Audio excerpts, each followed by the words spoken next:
संघ प्रमुख मोहन भागवत ने लिंचिंग को लेकर बड़ा बयान दिया है। इसी पर आज हल्ला बोल करेंगे। आपके साथ मैं हूं अंजना ओम कश्यप। उन्होंने कहा कि जो लिंचिंग करते हैं वो हिंदुत्व के विरोधी हैं।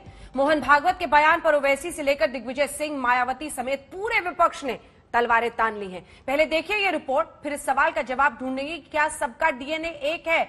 डॉक्टर संबित पात्रा, राष्ट्रीय प्रवक्ता भारतीय जनता पार्टी के, हमारे साथ चर्चा में जुड़ रहे हैं। अनुराग भदौरिया समाजवादी पार्टी की तरफ से, अब निजेश अवस्थी जी भी हमारे साथ जुड़ गए हैं इस मुद्दे पर। लेकिन इससे पहले कि हम चर्चा को आगे लिए चले, आपको पहले अपनी ये रिपोर्ट दिखा देते हैं।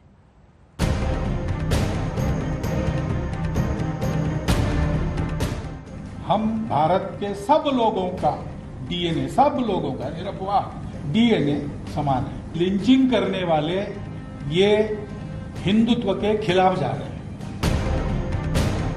संघ प्रमुख मोहन भागवत को सभी भारतीयों का डीएनए समान दिखा, लिंचिंग करने वाले हिंदुत्व के दुश्मन दिखे तो देश की सियासत में जैसे राजनीतिक आक्रमण की सियासी सुनामी आ गई। मायावती ने कहा संघ के एजेंडे पर बीजेपी हिंदू मुस्लिम नफरत फैलाती है, मुंह में राम बगल में छुरी है इनके।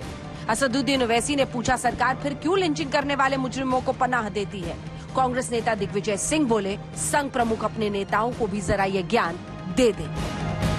आरएसएस प्रमुख का कल दिया गया ताजा बयान वास्तव में लोगों को न केवल अविश्वसनीय लगता है बल्कि मुंह में राम बगल में छुरी ही ज्यादा लगता है। मैं तो शुरू से यही कह रहा हूँ कि हिंदू मुसलमान भाई भाई हम सब एक है। यही भाजपा, संघ और विश्व हिंदू परिषद, अरे मोहन भागवत जी आप ही के चेले चपाटे हैं जो इस देश में दंगे कराते हैं।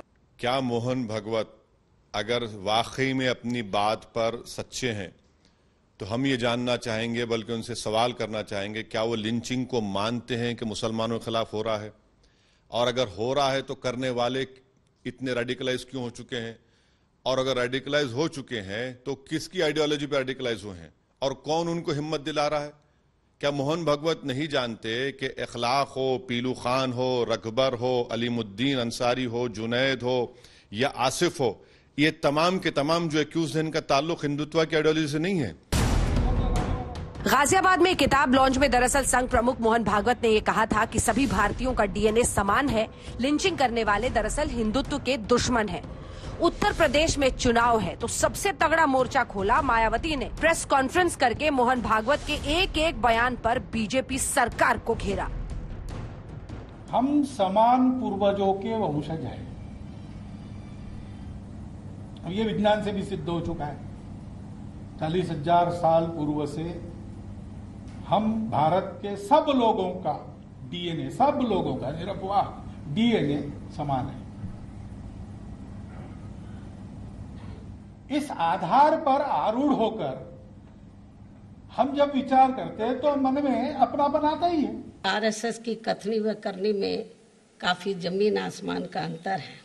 खासकर जातिवाद, सांप्रदायिक व धार्मिकता आदि के मामले में ये लोग जो कहते हैं करते ठीक उसका उल्टा है। हम कहते हैं कि हिंदुस्तान हिंदू राष्ट्र है, गौ माता पूज्य है, लेकिन लिंचिंग करने वाले ये हिंदुत्व के खिलाफ जा रहे हैं, वो आतताई है।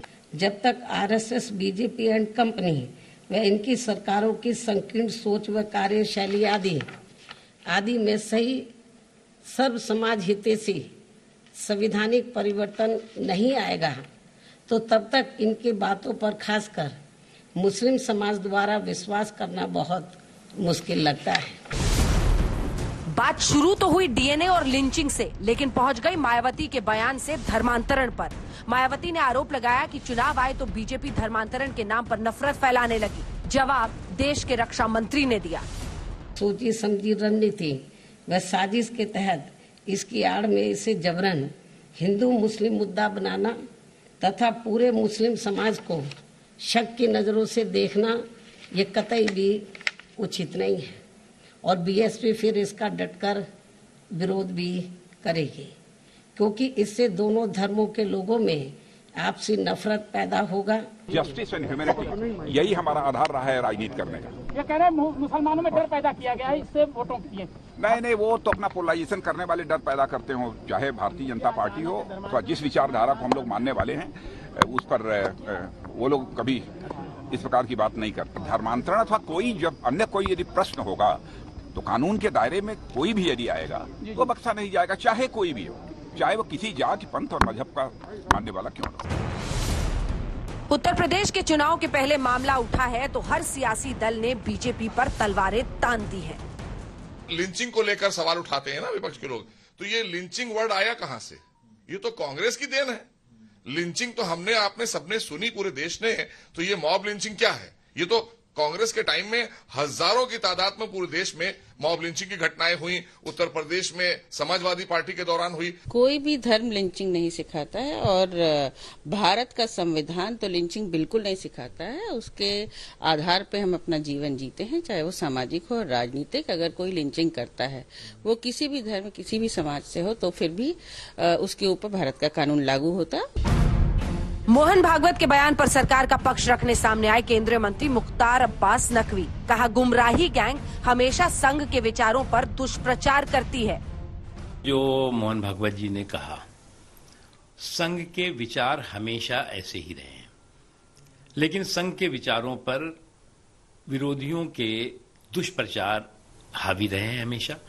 और इस तरह के गुमराही गैंग के जो दुष्प्रचार थे वो संघ के विचारों को किस तरह से नुकसान पहुंचाओ, इस षड्यंत्र और साजिश में लगे रहे हैं।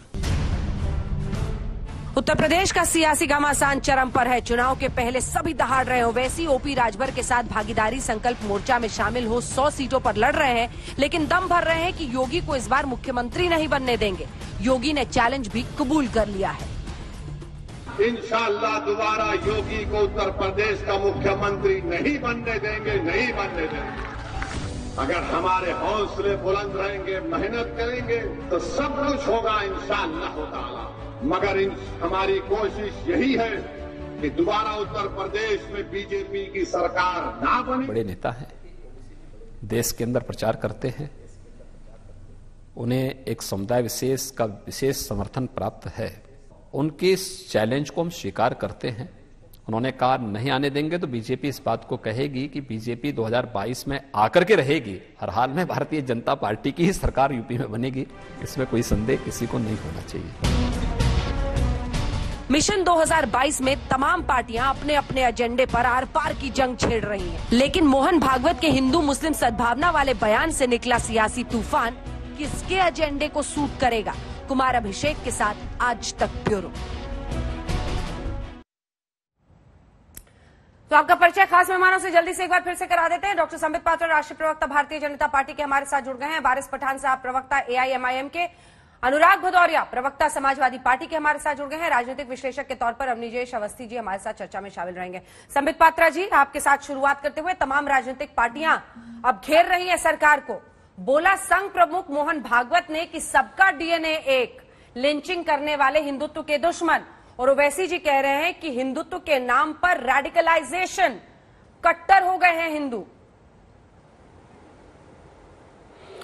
देखिए अंजना जी, आपने कहा ये सारी political parties Bharatiya Janata party और सरकार को घेर रही हैं। ये हमें कब नहीं घेर रही थी?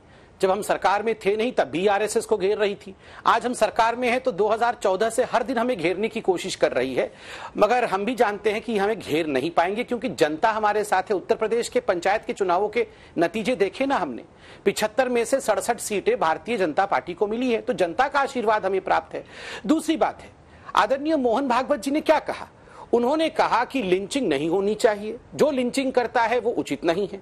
हमारे कॉमन पूर्वज हैं, हमारे जो पूर्वज थे वो एक ही थे, 40,000 वर्षों का ये धाती है और हमारे डीएनए एक है, हम सब भारतीय हैं। इसमें क्या खराब बात कह दी? बिल्कुल सही बात कही।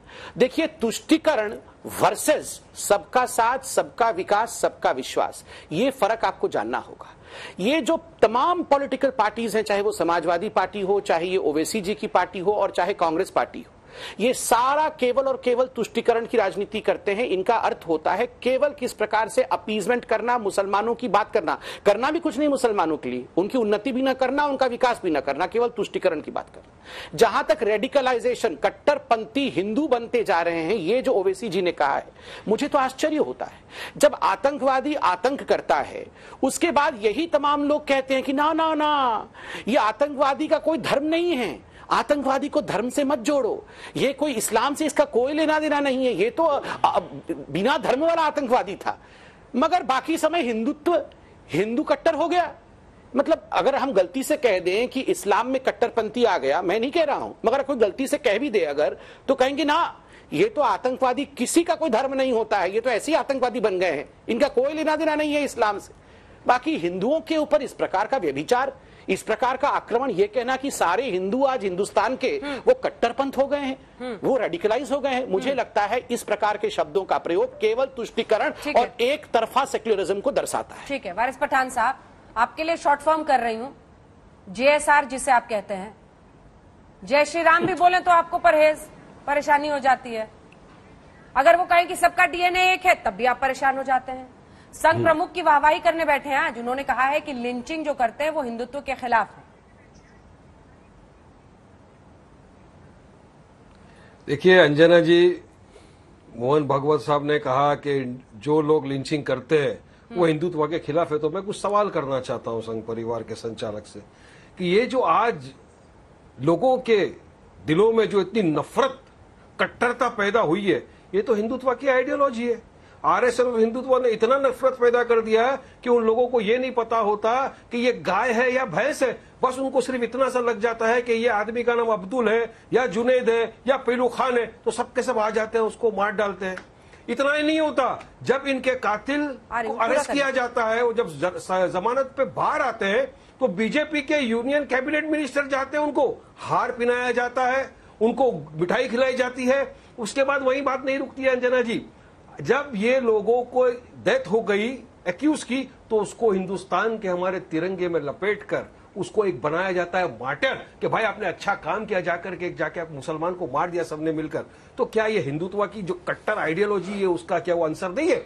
अभी मैं आपको बताता हूं, आंकड़े बताते हैं अंजना जी कि अकॉर्डिंग टू रिपोर्ट 117 गौरक्षक रिलेटेड इंसिडेंट वायलेंस हुए हमारे देश में 2015 से 2019 के बीच में, जिसमें 84% जो हुआ है मुसलमानों का हुआ है, काउ रिलेटेड अटैक है वो, और 14% जो हुआ है दलितों का हुआ है। तो किसने किया ये? यही जो मानसिकता है, जो कट्टरता, जो नफरत इनके दिलों में भरी हुई है, ये भाजपा और ये आरएसएस के गोडसे की जो आइडियोलॉजी, ये इसी का नतीजा है कि आज इनको कुछ दिखता नहीं। आप देखिए महापंचायत होता है मेवाड़ के अंदर हरियाणा में, वहां पर इनका एक नेता खड़ा होता है और बोलता है कि क्या उनको मुसलमानों को मर्डर करने का अधिकार नहीं? 50,000 आदमी के बीच में उसको रिवॉर्ड करते हैं, कैसा? उसको प्रवक्ता बना दिया जाता है।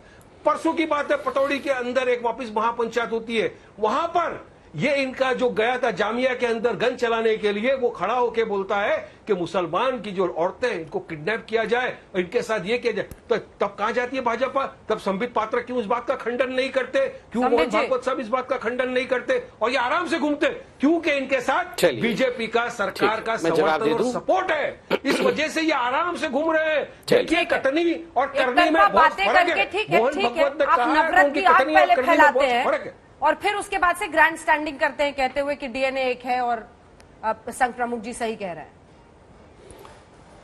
ये उनका देखिए अंजना जी, यहां पर अखलाक और पहलू खान की बात हुई। अखलाक और पहलू खान के साथ जो भी हुआ ये तो बिल्कुल निंदनीय है, मगर अंजना जी देश में हजारों डिबेट हुए होंगे और होना भी चाहिए अखलाक और पहलू खान के ऊपर क्या हुआ। मगर आपको मैं कुछ नाम बताऊंगा, वैसे 80-100 नाम मेरे पास रखे हुए हैं आगे, मैं कुछ नाम बताता हूं और देशवासियों से पूछता हूं, हम में से कितने लोगों को प्रशांत पुजारी का नाम याद है? उसकी भी लिंचिंग हुई थी। हम में से कितने लोगों को चंदन गुप्ता का नाम याद है?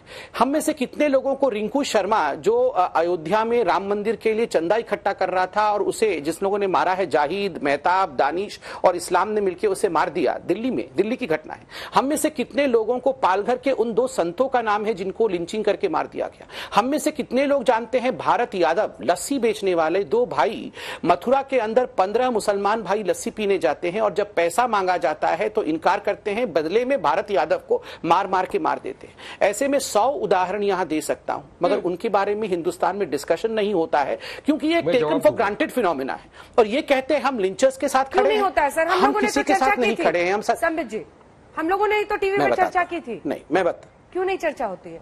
अंजना जी बिल्कुल मैं बताता हूं अंजना जी, ऐसा नहीं है कि आप लोग चर्चा नहीं करते हैं, और मैं कोई आक्षेप व्यक्तिगत रूप से आप पे या आज तक पे नहीं लगा रहा हूं, मगर मैं अपनी मानसिकता भी बता रहा हूं। और इस देश में इतने वर्षों तक एक कंडीशन रिफ्लेक्स डेवलप कर गया है।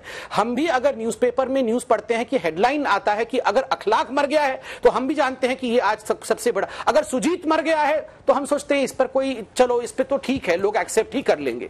ये देश की मेंटेलिटी बन गई है, ये कई वर्षों तक दबा दबा के बना दी गई है सेक्युलरिज्म के नाम पे। दूसरा विषय मैं यहां कहना चाहता हूं, आप देखिए कौन यहां वाकई मुस्लिमों के लिए काम करता है और कौन नहीं करता है।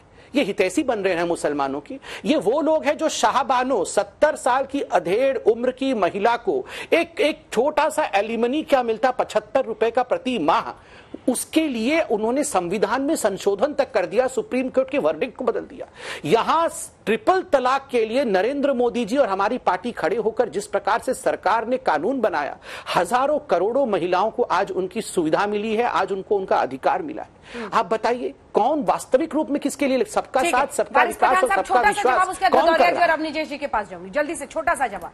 ट्रिपल तलाक जब ऐसे मुद्दों पर चर्चा हो तो आप लोग भाग जाते हैं। ये मानते हैं कि जो लिंचिंग है ये बहुत ही जी नहीं, संबित पात्रा ने ये माना है कि लिंचिंग एक बहुत ही घिनौना चीज है, नहीं होना चाहिए, इतने सारे लोगों की लिंचिंग हो गई। तो मैं पूछना चाहता हूं संबित पात्रा से कि हमने तो हमेशा पार्लियामेंट से लेके हर जगह यह सवाल उठाया कि मॉब लिंचिंग के ऊपर एक सख्त से सख्त कायदा बनाया जाए, तो मोदी क्यों नहीं बनाते सख्त कायदा कानून उसके ऊपर? क्योंकि उनका एजेंडा है, वो चाहते ही नहीं कि सख्त कायदा बने, कानून बने, वरना उनके काफी सारे लोग तो जेल में चले जाएंगे। वो चाहते हैं कि बिंदास जाइए, वो बोलते कुछ और है लेकिन उनके फुट सोल्जर जो है वो उनकी बात नहीं सुनते। मोहन भगवत बोलते कुछ और है, कथनी और करनी में यही तो फर्क है अंजना जी, कि उन्होंने बोल दिया मगर ये मानेंगे नहीं, अभी भी तो करते जा रहे हैं, अभी भी वुमनों को करा जा रहा है, यही तो है। छोटा जवाब लेना, कानून बनाओ, सख्त कानून बनाओ, चलो क्यों नहीं बनाते, बनाओ जल्दी बनाओ कानून। प्रधानमंत्री ने खुद इसके खिलाफ कहा है, लेकिन आप बताइए ना, जब जयंत सिन्हा आरोपियों का स्वागत करते हैं, उनको माला पहनाते हैं, तो एक गलत संदेश गया ना। देखिए इस पे चर्चाएं हुई, 2019 के चुनाव से पहले ये सारा विषय हुआ। जयंत सिन्हा जी ने खुद आके इसका जवाब भी दिया। जयंत सिन्हा चुनाव भी लड़े, उसके बाद वो जीत के आए, 300 से अधिक सीटें लेकर मोदी जी की सरकार बनी। अगर वाकई जिस प्रकार से इस कांग्रेस पार्टी ने और कुछ पार्टियों ने कहा हिंदुस्तान तो लिंचिस्तान बन गया है, आपको क्या लगता है अगर लिंचिस्तान बन गया होता तो हिंदुस्तान की जनता कभी भी मोदी जी पर विश्वास नहीं करती, आज विश्वास कर रही है, तो उसके पीछे कारण है। देखिए मैं छोटा एक 5 सेकंड बता के समाप्त करूंगा। आप याद करिए 9 ऐसे कुख्यात अपराधी पकड़े गए हैदराबाद में जो IAS के लिए काम कर रहे थे भारतवर्ष में। आप जानती हैं अंजना जी, उनको लीगल एड देने का काम किसने किया? उनको लीगल एड देने का काम असउद्दीन ओवैसी की पार्टी ने किया। याकूब मेमन जैसे कुख्यात अपराधी नहीं, आतंकवादी, जिसके कारण 200 से एक सेकंड मैं बीच में देखिए प्लीज, लिंचिंग ना हो अंजना जी, ये शाब्दिक लिंचिंग भी हम ना करें डिबेट में तो अच्छा रहेगा। लिंचिंग के ऊपर डिबेट हो रहा है ना, थैंक यू। देखिए मैं कहना चाहता हूं याकूब मेमन तो कुख्यात आतंकवादी है, 200 से अधिक लोगों के मारने की जिम्मेदारी उसके ऊपर थी। उसके लिए भी आप लोगों ने आधी रात को जाके सुप्रीम कोर्ट के दरवाजे को खटखटाया। बुरहान वानी, याकूब मेमन, ऐसे आतंकवादियों के साथ खड़ा हो जाना, लीगल एड देना, फिर आप हमसे सवाल पूछ रहे हैं। और ये भदौरिया जी ऐसे मुस्कुरा क्यों रहे? भदौरिया जी अभी हमसे क्या लड़िएगा, पहले तो ओवैसी जी की पार्टी से लड़िए। आपके पास तो MY फॉर्मूला लेके आए थे, M ले लिया है, आपसे M ले गए हैं, MY का M चला गया है, वहां जा रहा है M। प्रभु रोको M का क्या होगा ना, डिबेट छोड़ के भाग जाओ तो बताना। भदौरिया जी अभी तो सद्भावना की बात हुई है, क्या एतराज है आपको भदौरिया साहब? देखिए मैंने आपसे बताया कि हमने हमेशा समाजवादी ने विकास का नारा दिया कि हमारा काम होता है। और भारतीय जनता पार्टी को आपने देखा होगा कि जब से भारतीय जनता पार्टी देश के अंदर में आई है, वो विकास की राजनीति की बात कहाँ करती है, वो जाति धर्म की राजनीति शुरू कर देती है। चुनाव आते ही जाति धर्म की राजनीति शुरू। आपके सामने प्रवक्ता बैठे हैं भारतीय जनता पार्टी के, संबित जी, इनका एक ही काम है, तो मेरे हरे कुर्ते पे भी लिंचिंग करते रहते हैं मुझे, सुबह से लेकर शाम के मुझे ही मौलवी बोलते हैं। सोचो इनकी मानसिकता इतनी दूषित है कि कलर में भी ये अपना धर्म खोजते रहते हैं, डिबेट में भी कलर में धर्म खोजते। सोचो इनकी। और इनसे पूछना चाहता हूं कि इनकी साध्वी जो निरंजन है क्या कहती थी, हरामजादे रामजादे जो भगवान को नहीं मानता, ये क्या था? क्या कहते थे योगी जी, ये अली बजरंगबली किसने कहा? संवैधानिक पद पे बैठे हुए मुख्यमंत्री अली बजरंगबली की बात कर रहा है। अरे उनको विकास की बात करनी चाहिए, महिला सुरक्षा की बात करनी चाहिए, रोजगार और यहाँ पे महंगाई कम करने की बात करनी चाहिए, तो अली और बजरंगबली करते हैं। सोचिए आप, ये हालत उत्तर प्रदेश और देश की है। क्या कहते थे, इनके एक डीएनए टेस्ट करा रहे थे, आपके भूल गए आप? आपके नीतीश कुमार जिनके साथ आप सरकार बना रहे हैं, वहां बिहार में डीएनए टेस्ट करा रहे थे कि बिहार का डीएनए और गुजरात का डीएनए, भूल गए आप? आपने कब संग मैं तो पूछना चाहता हूं मोहन भागवत जी से, आप भारतीय जनता पार्टी के नेताओं को बुलाइए, जिसमें जो बड़े बड़े इनके नेता हैं, गिरिराज सिंह को बुलाइए, साक्षी महाराज को बुलाइए, साध्वी को बुलाइए, योगी जी को बुलाइए, इनको समझाइए कि जाति धर्म की राजनीति छोड़ के विकास की राजनीति करें। और इनसे एक चीज और बता दीजिए कि लगातार ये लोग जो जाति धर्म की बात करते रहते हैं, हाँ। ये कब समाज को एकता की बात करेंगे, कब समाज को आगे ले जाने की बात करेंगे? अगर इन्होंने हिंदुस्तान को आगे ले जाने की बात की होती तो आज हिंदुस्तान की अर्थव्यवस्था टूटी नहीं होती, आज हिंदुस्तान भी सर उठा के जी रहा होता। नहीं, मेरा सेंटेंस पूरा नहीं हुआ। उसके बाद में इनसे पूछना चाहता हूं कि जब जब इनसे बात होती है कि आप इनसे कोई काम की बात करो, कि काम गिनाओ, तो तुरंत चले जाएंगे, कभी जाएंगे जाति धर्म पे भाग जाएंगे। आप बात करो इनसे जरा पूछ लो कि भाई आपने विकास का क्या काम किया है? इतने साल उत्तर प्रदेश या देश में आप राज करते हो गए, आप सिर्फ और सिर्फ कल से यूपी में 5 काम वो पूछ रहे हैं। ठीक है, एक बार संबित पात्रा भदौरिया को दिखाइए मेरे साथ। कल से वो 5 काम पूछ रहे हैं संबित पात्रा जी, आप ही गिना दीजिए। अंजना जी, एक सेंटेंस बाकी रह गया, कैसे मुझे अपनी जी के पास भी जाना, एक और बाकी रह गया। चलिए 5 सेकंड लीजिए। पूछना चाहता हूँ, इन्होंने दलित का सम्मान कब किया है? कौन ऐसा है जो इन्होंने आरएसएस ने अपना दलित को कभी अपना यहाँ पे संरक्षक बनाया या दलित या आरएसएस प्रमुख बनाया हो? क्या दलित को नहीं, क्या दलित को नहीं बना सकते? ये दलित का सम्मान नहीं करते। 5 काम और दलितों का सम्मान क्यों नहीं? कोई बड़ा पद क्यों नहीं? सिर्फ बड़ी सी प्रतिमा डॉक्टर अम्बेडकर की बनाने से नहीं होगा। ठीक है, का भी अपमान करते हैं। प्रभु जवाब सुनिए, मुझे अपनी जी के पास जाना है। 5 काम ये नहीं बता पाएंगे। अरे ये शांत होंगे तभी तो बताऊंगा। ये लोगों की गाड़ी रुकती ही नहीं है, मैं क्या करूं? हाँ, देखिए अंजना जी 5 काम कहा है, अच्छी ओहो अंजना जी फिर से शुरू हो गए। अंजना जी देखिए ऐसा है ना, मैं तो आज धन्यवाद करता हूं समाजवादी पार्टी के प्रवक्ता, आज तो धन्यवाद करता हूं मैं समाजवादी पार्टी के प्रवक्ता का कि कम से कम इन्होंने लिंचिंग पे डिस्कशन नहीं किया, कम से कम डेवलपमेंट के ऊपर आए हैं। 5 काम। नंबर 1 अंजना जी अगर ये शांत हो जाए उसके बाद ही बोलूंगा मैं, बिल्कुल मैं शांति से बैठा हूँ। इनको पूरा बुलवा दीजिए, उसके बाद इनकी टोटी बंद हो जाएगी तो मैं बोलूंगा। अरे आपका कफन चोरी बंद कर लो तो बोल कहाँ पाओगे? कफन चोरी में लगे हो, कहाँ बोलोगे? भदौरिया भाई शांत, भदौरिया जी शांत हो जाना, क्यों लड़ते रहते हो हमेशा? कितनी अच्छी तो आपकी मुस्कुराहट है। अभी खोल रहा हूँ, मेडिकल खोल रहा हूँ, मेडिकल कॉलेज खोल रहा हूँ, गुस्सा हो मत, शांत हो जाओ। अब ये रिकॉर्ड आप अटका देंगे, शांत हो जाओ, शांत हो जाओ, जवाब से आप शांत।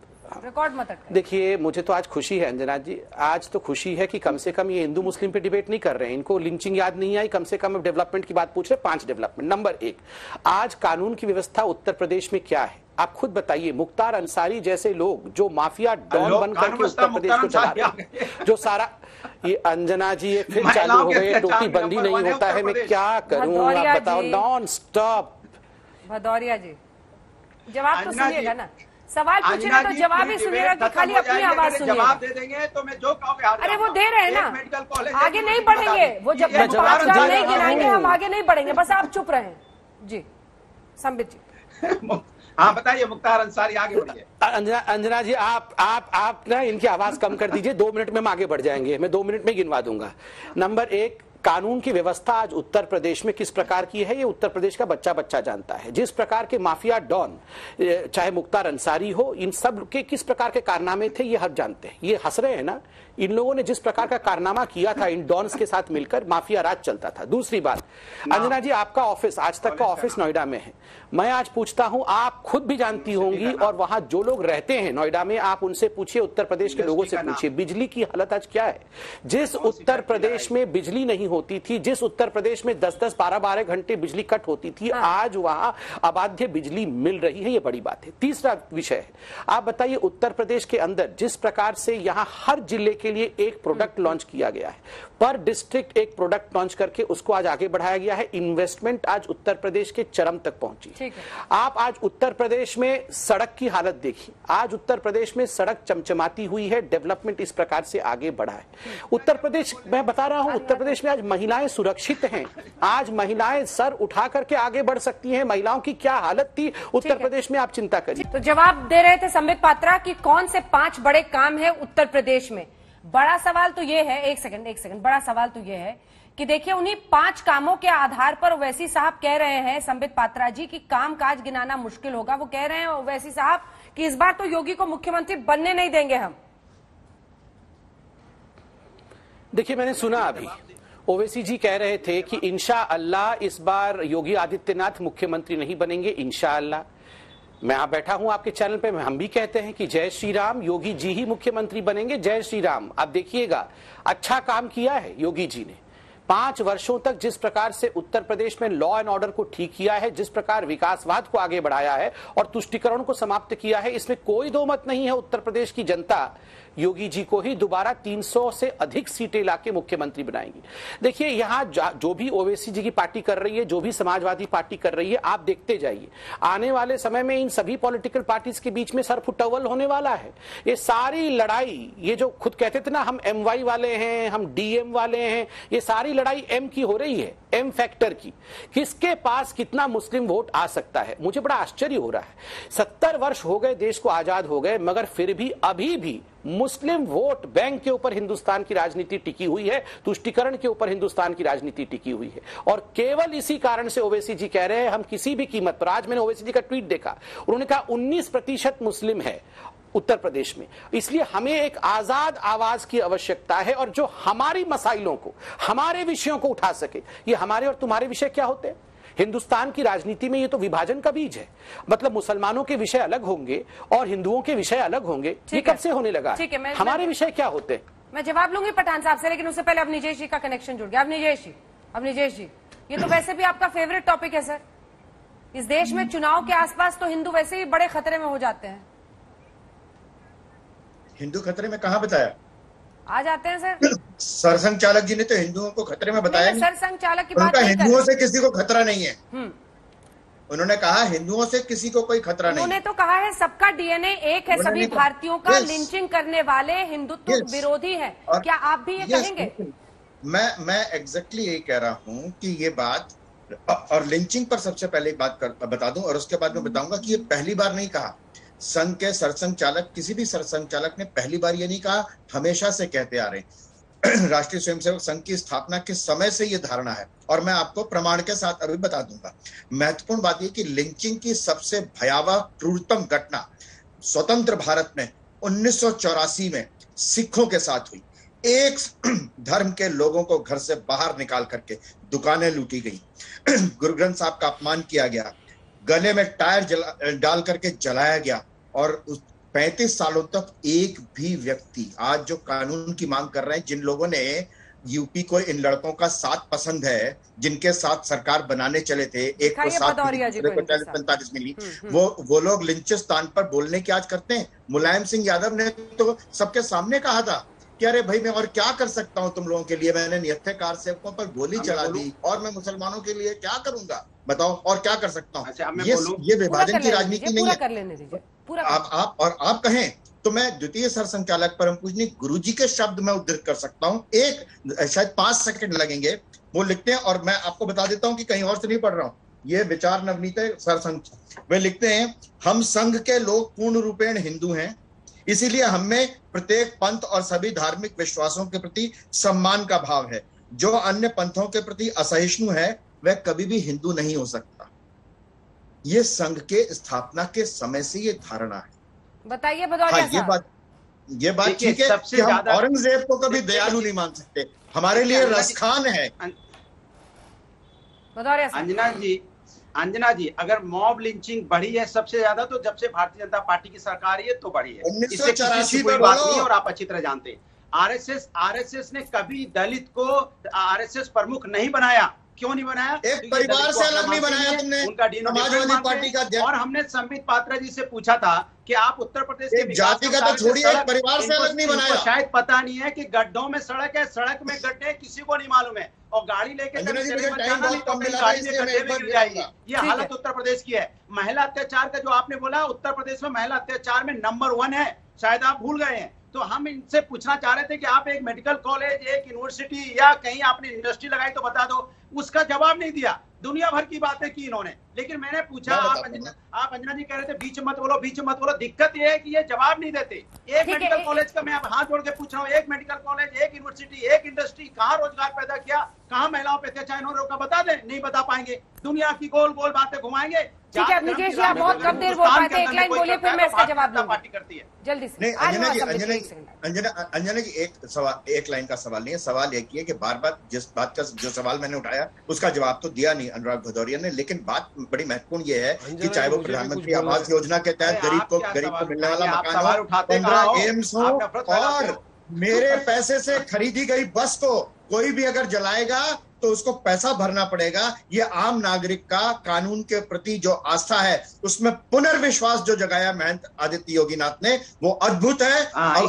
इसलिए अली बजरंगबली कह रहे थे, जाति धर्म की राजनीति कर रहे थे उत्तर प्रदेश के अंदर में। विकास का काम क्या क्या, फर्जी इनकाउंटर के अलावा क्या किया? पर गोली चलाई थी और मैं मुसलमानों की और क्या कर सकता हूँ? कोविड लोगों पर गोलियां चलाना मुसलमानों से वोट मांगने का कारण बनता है इनका। सवाल की बात कर रहे हैं आप, तो यहाँ मेडिकल भ्रष्टाचार, टीचर संबित जी वारिस पठान साहब को दिखाइए। सोचिए आप, वारिस पठान जी, जो संबित जी ने पूछा था उसका जवाब दीजिए।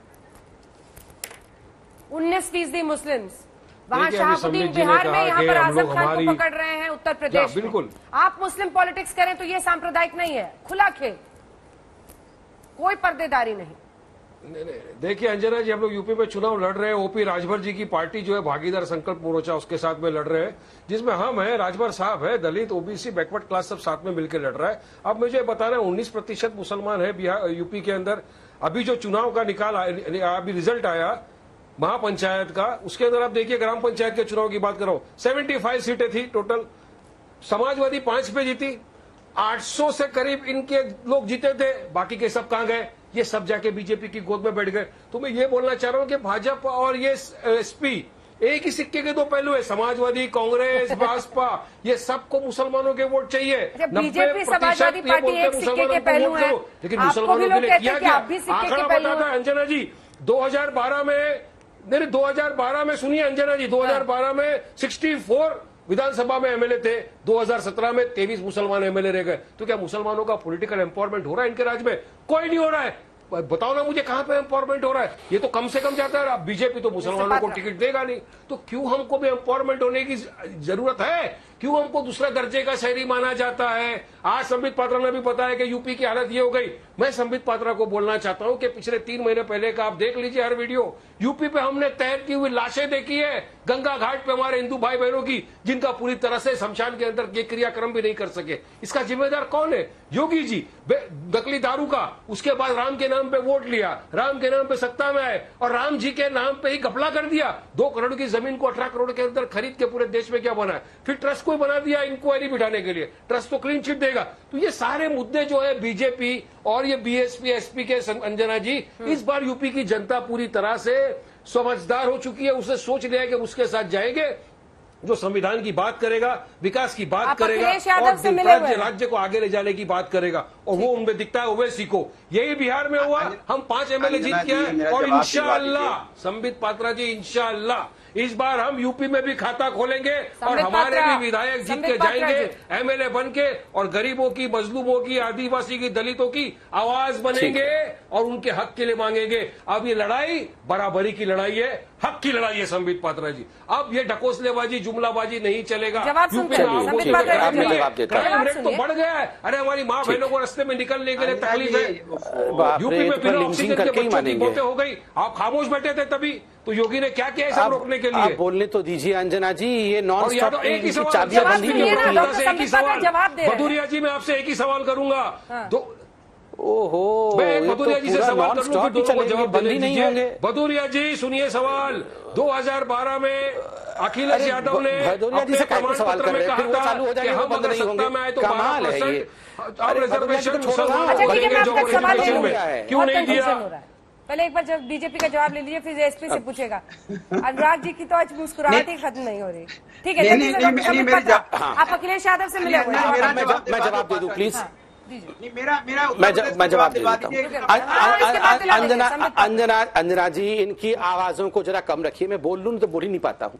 अंजना जी देखिए, जहां तक इन्होंने कहा कि हम समाजवादी पार्टी के साथ, बसपा के साथ, ये भारतीय जनता पार्टी मिली हुई है, कमाल की बात है। ये दो अच्छे लड़के साइकिल पे बैठे थे, हमने बैठाया था, ये खुद बैठ गए थे जाके, फिर साइकिल से उतार दिया। फिर बुआ भतीजा बने थे, ये बुआ भतीजा, रोज बुआ मैं तेरी भतीजा, ये सब कुछ चल रहा था। उसके बाद चुनाव खत्म हुआ, प्रेस कॉन्फ्रेंस हुआ मायावती जी का, फायदा मुझे हुआ नहीं, मैं तुम्हारी बुआ नहीं। अभी देखिए, अभी संजय सिंह के साथ बैठे हुए हैं, अब थोड़े दिन इंतजार करिए और सऊदीन ओवैसी के साथ भी बैठे हुए नजर आएंगे। इनका कोई भरोसा नहीं है, वो उनके साइकिल के कैरियर में सब लोग बारी बारी से बैठ रहे हैं, उसके बाद बारी बारी से उतर रहे हैं। दूसरी बात देखिए, यहां पर उत्तर प्रदेश की डेवलपमेंट और कोरोना के बारे में दो शब्द में कहना चाहूंगा, क्योंकि मुझसे सवाल पूछा गया। आप जानती हैं कि WHO ने भी उत्तर प्रदेश के कोरोना के मैनेजमेंट को लेकर तारीफ की है। आप यह भी जानती हैं कि महाराष्ट्र के हाईकोर्ट ने उत्तर प्रदेश में कोरोना मैनेजमेंट को लेकर तारीफ की है। देखिए, जहां तक मेडिकल कॉलेज की बात की गई है, अटल बिहारी वाजपेयी चिकित्सा विश्वविद्यालय का निर्माण जिस प्रकार से लखनऊ में आरंभ हुआ है, अपने आप में बड़ी बात है। 130 आप यहां देखिए, मैं पूरा आंकड़े के साथ बैठा हूं, 3 नए राज्य विश्वविद्यालय खोले गए हैं, 194 राजकीय माध्यमिक विद्यालय खोले गए हैं। बहुत बड़ी फहरिस्त लेके बैठा हूं। मगर रुकिए अंजना जी, मैं जवाब दिया हूं उसका, आप सुनिए ध्यान से जरा। अंजना जी, यहां सबसे महत्वपूर्ण विषय है जिस प्रकार से विभाजन की राजनीति हो रही है। आप कह रही थी, ये अभी कह रहे थे वारिस पठान जी कि हम खाता खोलने वाले हैं। आप खाता खोलिए, आप देखिए जरा भदौरिया जी के खाता में से कितना चला जाएगा।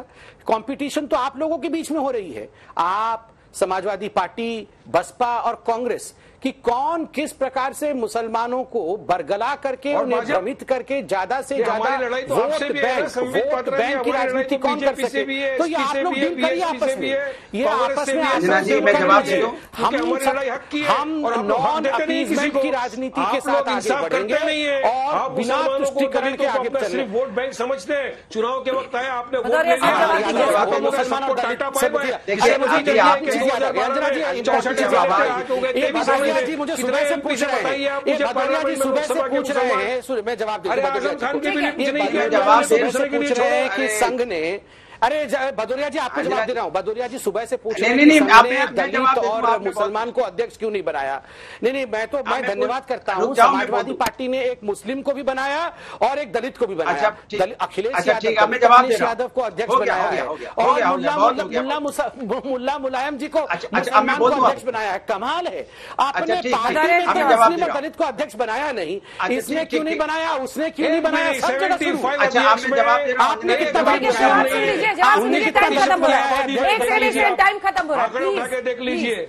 देखिए अंजना जी, मैंने समाजवादी पार्टी का टाइम खत्म हो रहा है। अच्छा, मेडिकल कॉलेज बनाए तो इन्होंने कोई जवाब नहीं दिया। एक गूगल से पेपर मंगाया, पेपर से पढ़ने लगे, अटल मेडिकल कॉलेज, वहीं अटक गए। अटकने के बाद गिर गए, उसके बाद आगे पढ़ ही नहीं पाएगी, कोई दूसरा पढ़ लेते कोई। अरे प्रभु, अटक के गिर गए, कोई अरे भैया मैं टोपी पकड़ा हुआ था, गिर ही नहीं सकता हूँ, इसलिए आप अटके हुए हो। अटल जी पे अटक गए, उसके आगे बढ़ नहीं पाए क्योंकि वो भी झूठ था कि हम अभी शुरुआत हुई है, कुछ नहीं हुआ है। आपने भाई साहब, कॉलेज बनाया, हम तो नहीं, हम तो रोड बनाया नहीं, हम तो यहाँ विषय को रख रहे हैं कागज से पढ़ के ही सही। आप बताइए, आप तो वो हैं जो टोपी तक को छोड़ते नहीं है, टोपी को लेके घर से भाग गए थे और यहाँ पर आके इतनी बड़ी बड़ी बातें कर रहे हैं। छोड़िए भाई साहब, उत्तर प्रदेश के अंदर इससे ज्यादा आपने कुछ नहीं किया। आज उत्तर प्रदेश को आप कम से कम 50 साल पीछे लेके चले गए। भाई साहब इतना गुस्सा मत करिए भदौरिया जी, ये तो बता दीजिए आपने कौन से दलित को, कौन से मुस्लिम को अपना अध्यक्ष बनाया है। आपके पास जवाब होता नहीं अरे मैं हक लाना, डिबेट देख के ऐसा नहीं लगता है कि सबका डीएनए एक है। कौन से मुस्लिम और दलित को बनाया अध्यक्ष? डीएनए देखकर, डिबेट देखकर तो नहीं लगता है कि सबका डीएनए एक है। एक ब्रेक के लिए रुकते हैं, एक ब्रेक के लिए रुकते हैं। डिबेट देख के कतई ऐसा नहीं लगता है कि सबका डीएनए एक है।